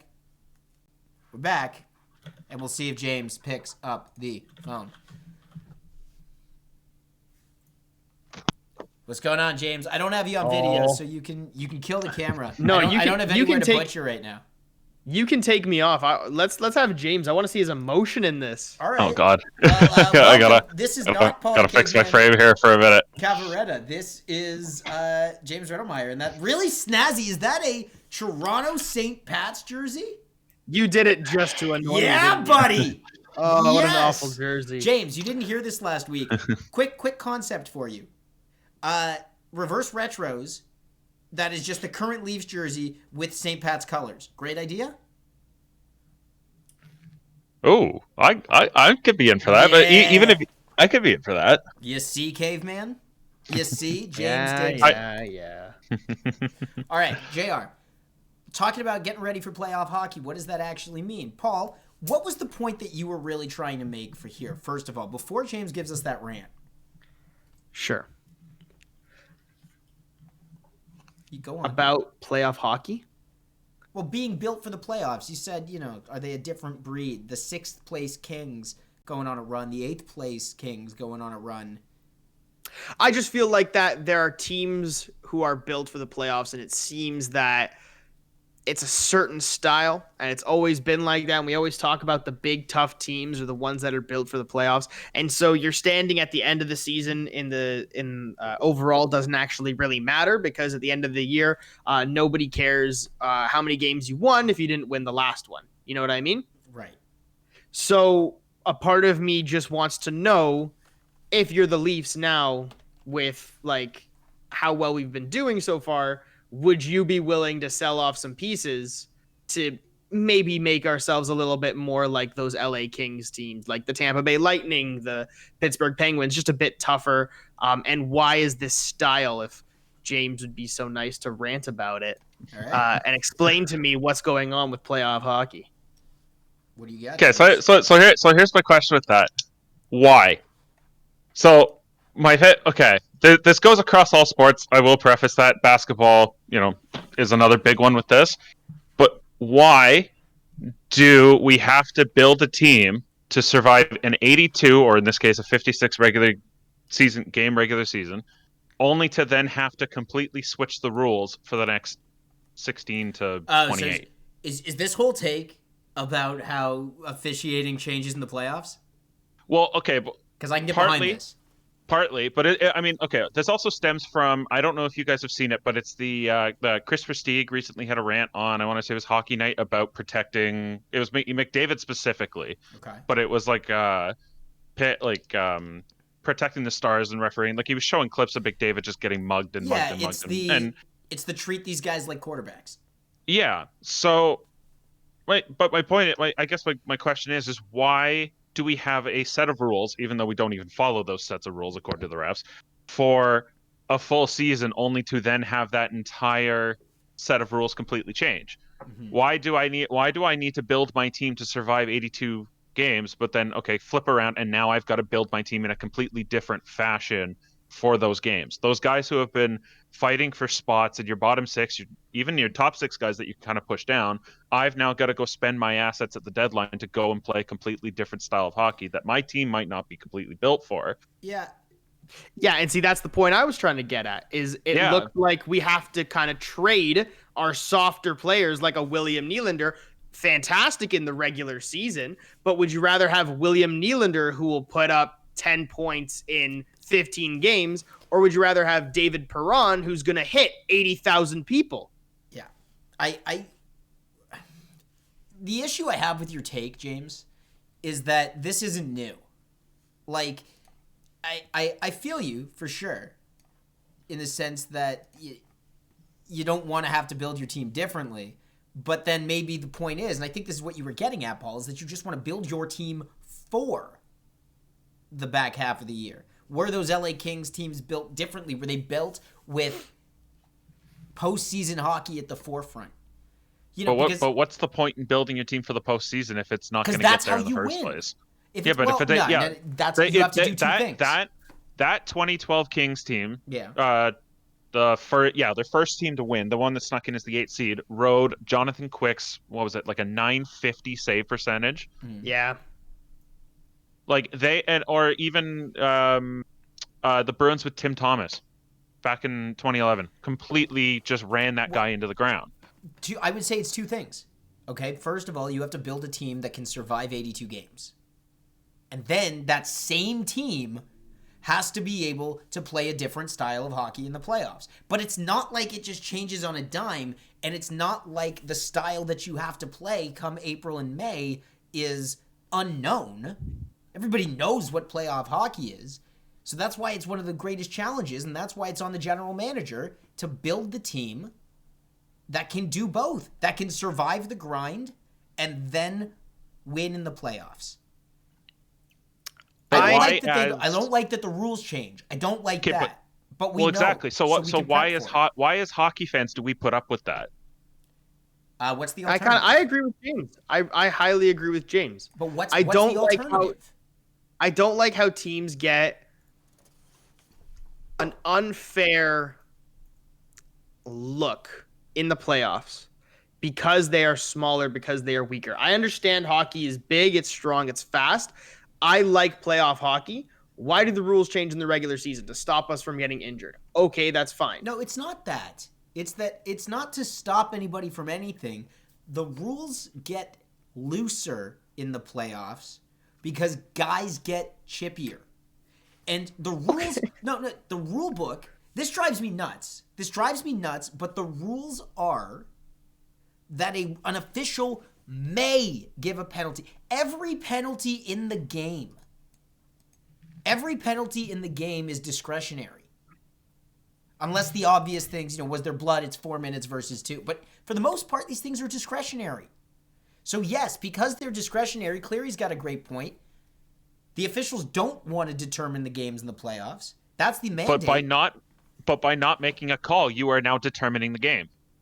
Exactly. I'm going to take this in the basketball perspective, okay? In the playoffs. Okay? If LeBron gets a technical, right? Is a ref really going to throw LeBron out? It's LeBron. You're not going to get away with that. Unless he's throwing fists, you're not going to get away with throwing LeBron out with a technical. So what I'm saying is, in the NHL, right, if you're not willing to penalize teams for not following rules and let them basically almost injure each other, you're basically making playoff hockey like a death match. Which team can survive getting hacked and slashed longest? Yes. That's not hockey. That's not what we've built hockey to be. Like why at the end of every playoffs you hear the laundry list of injuries everybody's played through. How many of those are prevented if you just call a penalty every now and again? Well, exactly. We are gonna lose, and this is what Prestige brought up too. We are gonna lose some of the best players that we've ever seen because the refs are too scared to make a call. Well, what do you want to see called? Because let's just hear me out here. I'm not against you guys. I am on your side to a point. Like, I don't like the inconsistencies. I would like to know what hockey is any day of the week. And I don't think the definition of the game should change. But that being said, when the stakes are higher in the playoffs, guys get chippier. Cross-checking. I hate cross-checking. But I hate when cross-checking isn't called, especially in the regular season. How many times have we seen it this year? Matthews in front of the net. Defender just getting hammered by Petrie. Right? It should be a penalty every time. But the rule book does technically say it's at the ref's discretion. Okay, change the discretion standard, change the bar one way or the other. Either in the playoffs, make it less of a discretion or more discretion. I can't remember. I don't know which way I'm trying to go here. More loose with spraying more penalties all over the place. Either in the playoffs be harder on penalties, or in the regular season be less tough on penalties, and then you'll see the best teams make it to the actual Stanley Cup final because they're built like that from the start. This Toronto Maple Leafs team, if they're playing playoff hockey 100% in this North Division, they would not be doing as well as they are right now because they would get killed. Okay, and maybe that's a bad thing. Maybe it's not a good thing for the game of hockey. But then you're going to see superstars evolve. You're going to see Austin Matthews maybe not being the best player as Austin Matthews is, scoring goals, but he's going to have to become an even tougher player, an even different player, and it's going to breed new players. So you're not going to be losing anything. You're just be gaining a new perspective. Do you want to see more penalties or less penalties? I don't care. One way or the other. Make it consistent. Yeah, and that's what Cleary's saying in the chat as well. So I can understand that. James, you got anything else? I don't need the little. There's sometimes that the ticky tacky plays into the hands. Like if that affects possession, fine. I understand calling that. But night after night, we are seeing guys get drilled from behind. Who was it? Brendan Lemieux drilled Trent Frederick through his own door. Yeah. And the other thing too is if you watch the warm-ups of that game, those two are jawing at each other. You're telling me that hit's not premeditated by Lemieux? And absolutely nothing. And then who was it on? There was somebody on Montreal got drilled 6 or 8 feet away from the boards, went head first right into it. No call there. Like, as I say, we're gonna. What is it gonna take for a ref to make that call? Is somebody gonna have to get carried out on a stretcher? Well, apparently not, because that happens a few times a season. Like, James, is it gonna take someone like McDavid getting stretchered off or worse? I think they're good points, and this is filling in for Paul the Caveman Cavaretta, who's still with us. Is James Redmeyer on his take on why consistency should be coming from the referees instead of what we're getting between regular season and playoffs. James, they're good points, but the game is called the way it's called, and this is the point I'm going to come back to. It's not new. The inconsistencies, as much as we can have problems with them, and much as we can want the league to do something about it, relatively speaking, it's been pretty consistent year to year in a sense that you get one game in the regular season and another in the playoffs. I think the issue really that we're talking about here is knowing that that's the job. How do you do it? How do you prep the team and set up the team? And you can bitch that that's the job you have to do, and you don't want to do that job because you think it should be something else. But I am way more interested in putting the attention and the onus on Kyle Dubas and co. to actually just get this done. Give me a team that survives the grind, and give me a team that's tough enough to get her done in the playoffs. Scott Sabourin, first line, let's go. I would love that. A feed from Sabourin to Matthews for a goal, and then I want both of them to turn around and show each other their names. Yeah. Yeah, and then just start fighting each other and punching. Yeah. For fun. Not each other, everybody else. It's a good take. James, is there anything left to add? Well, to your point with Dubas, I think Dubas's point has always been it is easier to find truculent guys than it is to find the skilled guys. So I think that's why he's only been GM for a couple of years. And I know it feels like it's been a little bit longer because he's been the AGM and everything, but he's started by building in those skilled guys, and then now he's starting to piece in the Simmonses, starting to piece in, even bringing in a guy like Sabourin. It's not for me. He's still trying to fulfill his vision. I don't think he's there yet, and obviously he's got to move around the cap. And shout out to Brendan Pridham for, being able to manage all of that. Helps when you help write this. Helps when you help write the CVA, right? Yes, sir. But yeah, I think he's slowly getting there. Even bringing a guy in like Bogosian, that's a couple of years ago, that's not somebody people would think is a Dubas guy, but. Yeah, I think we're going to see this team slowly starting to get a little bit tougher. It's just you need to get those franchise guys in place first. There's not going to be guys like a prime Wayne Simmons who can score 30 goals and beat each other, beat everybody's faces off. If you could find that, then it'd be great. The thing about this was the other bit I was thinking about with Simmons. Like, we're at the point, Paul, that, Simmons is going to be back for the playoffs. Like, as much as we were saying, does Winnipeg scare you based on what we saw these last 3 games? Are you actually scared of Winnipeg to the same degree? No, I said I'm not afraid of Winnipeg. But if you know that Wayne Simmons is in your lineup, like, does that even give you more confidence in the Leafs in a playoff situation? Because that's the thing I think we've been forgetting.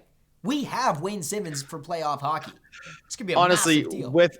With or without him, we still beat that team. I'm surprised they've been doing this well. I called them to be a lot worse. I didn't expect Hellebuck to be a Vezina trophy candidate again this season. That guy's kind of a monster. But yeah, I'm not too afraid of Winnipeg. Pierre-Luc Dubois is a bitch. I just tell me how you really feel. God, I'm just you know what it is? I've had such a rough weekend, and like this morning I was exhausted, and after work I'm exhausted. So now I'm just bitter. And now you have me talking about Winnipeg, and they're gonna get David Savard another Blue Jacket, and I fucking hate that team. That's my new favorite team to hate. Oh, God damn it. Good Lord. He's just it is what it is, man. I'm sorry for the language. No, guys. You're not. No, I'm not. Fuck that guy. I'm not. Listen. And I'm going to get the same thing with Liney unless Tortorella gets fired. And it pisses me off because that team should be going in a new direction. But Tortorella is stubborn as hell and he won't change. How do you really feel, Caveman? Caveman I don't want to go Angry. on a tangent about Columbus. I already did it at work. That's awesome. Yeah. James, thanks for hopping on, bud. We appreciate Thank your you, takes. James. Yeah, We are thanks going to guys for set having this me. up. No problem. James Riddlemeyer, everybody. Thank you very much, sir. Thanks, guys. Deuces. Paulie, we are going to Yes, get sir. this set up to a point where all you guys in the chat, whether it's Harry, Cleary, Ryan, we're going to start making a habit of getting you guys into the conversation. And that was actually really cool because I didn't know how it was going to work with his camera. It sucked that I've got to figure out how to flip it so that I can have his name underneath instead of yours. But it's not that Yeah, hard. that's, On the fly, that was pretty good. I'm not too disappointed in you, Danny. I'm pretty upset that people saw James's face with my name on it. Yeah. Not upset because it means because I'm better looking than him. He's actually more better looking than I am. Uh-huh. So now when people actually see my face, they're like, "Who's this guy? Bring back the handsome dude." You know what I mean? You guys are both like short-haired dudes with glasses. Like it's Yeah, but he's got a St. Pat's jersey on, which was ugly as snazzy. hell, but he was still pulled so it off. snazzy. So Excuse you. good for him. It was Good for you, snazzy. James. JR, you were awesome, and we'll figure this out in the next couple weeks how to get everybody on board. In the meantime, Paul, what time is it now? The FanCast fan course. It's the FanCast ForeCast. Sure, the FanCast fan course. That's what he calls it. It is the FanCast ForeCast. It's a FanCast 2-cast, as in we only have 2 games to call because the Leafs get to take a break for the next 4 days. They don't play hockey again until Friday. And on Friday, they play the Calgary Flames. And then on Saturday, they play the Calgary Flames. No way. They play a Canadian team twice in a row. That's What are unheard the of. odds? 2 Canadian teams in a row even. They're coming off the heel. Hold on. I think they've only played Canadian teams all season. What? No, both games are here in Toronto, Cleary. So Both at home. Yeah. the Leafs At least have a that's what this is. chance to get back on track. And Paul, I actually have a feeling we're both making the same predictions for these 2 games. Yeah. Do you want to just quickly 1, 2, 3, say put it. that in? Yeah, sure. 1, 2, 3. They're gonna win both of them. W's. Yeah, all Ah, W's. close enough. All W's. And I think it's, look, bottom line is this is what is so important is that, Cleary, you put it where you said the Leafs just have a much needed break. That is exactly what it is. The Leafs now have the opportunity to rebound and to take the next 4 days. This is what I always say. Stop thinking about hockey on your days off. Remember Babcock used to have the thing? He's like, oh, go watch the Hunting Channel and play your country music in the car because they don't talk about hockey. It's true. Empty your mind. The Leafs have been playing well. It just hasn't gone their way. And the mistakes they've made are probably when they're forcing things too much because it just hasn't gone their way. Shake it off. Let it go. The Taylor Swift Frozen, whatever thing you want to go with today, do it. And the Leafs are going to be just fine moving in this weekend. Absolutely agree, Danny. This team is going to come out swinging. Daryl Sutter is going to make the Calgary Flames bag skate all day Saturday and Sunday with how badly they're going to get beaten by the Toronto Maple Leafs. I want to see if there is an update on Wayne Simmons or what the most recent one is. We know he started skating. Whoa, Harry, watch your mouth. Whoa! Sutter coming in Whoa, hot. Whoa, Harry, Harry. What is this? Harry! You I are thought a we were boys. friend of the FanCast, brother. What is this business? No, that's it. I'm He's taking my trolling us. prediction Oh, back. Wait a minute. Paul, have Yeah. you given Harry his subs yet? He hasn't streamed. What do you want me to do? Would you go gift? He doesn't even have to be live for you to go gift the subs. Just do it. This is what's happening. You give him the subs that you owe him, and he'll get back on our side. Okay, well, he'll get them when he goes live later tonight. Isn't that right, Harry? Not Derry. Danny, Harry, Derry. I was thinking Danny and then Daryl and then Harry. Bit of a mix-up here. Yeah. Paul doesn't really pay attention. Like, you've got to ping him. If there is anybody in this chat who is not currently in the Discord, you can go find our FanCast Discord there. It's actually the Bingpot TV Discord. And in the Bingpot TV Discord, there is a section for the FanCast. So You can find Paul the Caveman Cavaretta in that Discord, and you can just start pinging him individually when you go live. And if I remember, Harry, I will try and do the same thing for you. Paul. Yeah. Is there anything we didn't talk about? Is there anything that we really like? I'm just taking a look. We didn't really talk too much about what's going on around the league, but we're gonna have an opportunity to do that for next show. Ooh, how do we think both games will play out? A tight 2-1, 3-2 games, or is it going to be loose? I don't think that far ahead, Cleary.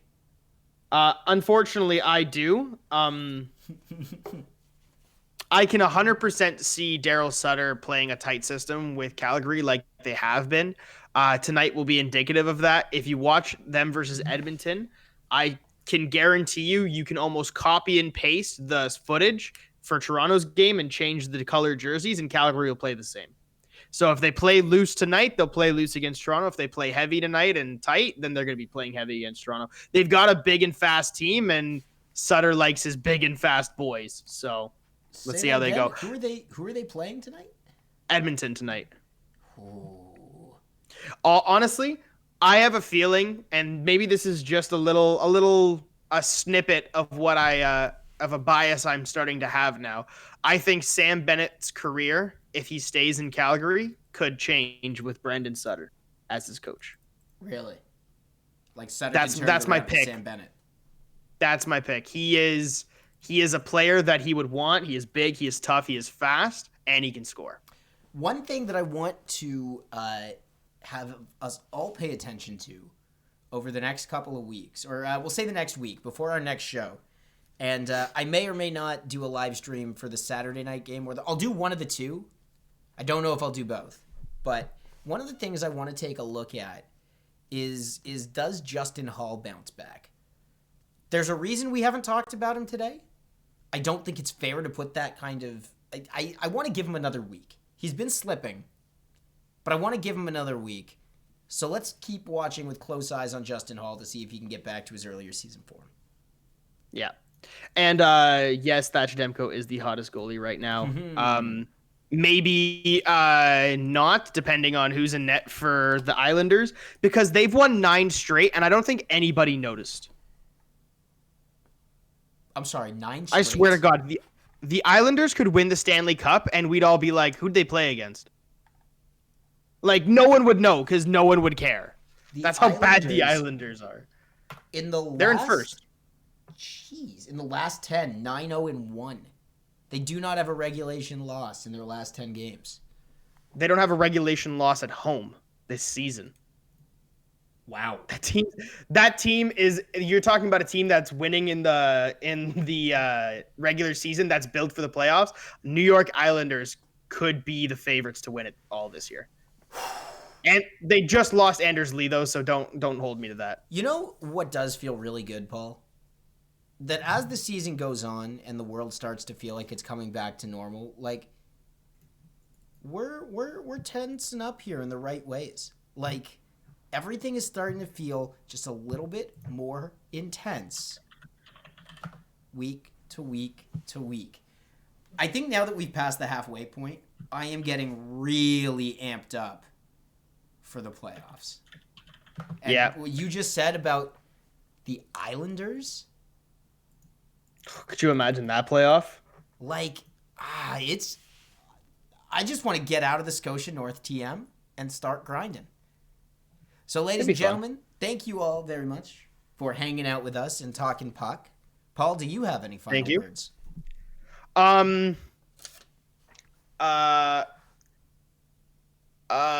Aphrodite. That's a good word to end it off on. Aphrodite. I'm going to end with these words. If you are not already, please make sure you are following Bingpot TV right here on Twitch. You can join the Discord if you want to know the socials for the Leafs FanCast. Boop! There they are. Ooh, nice.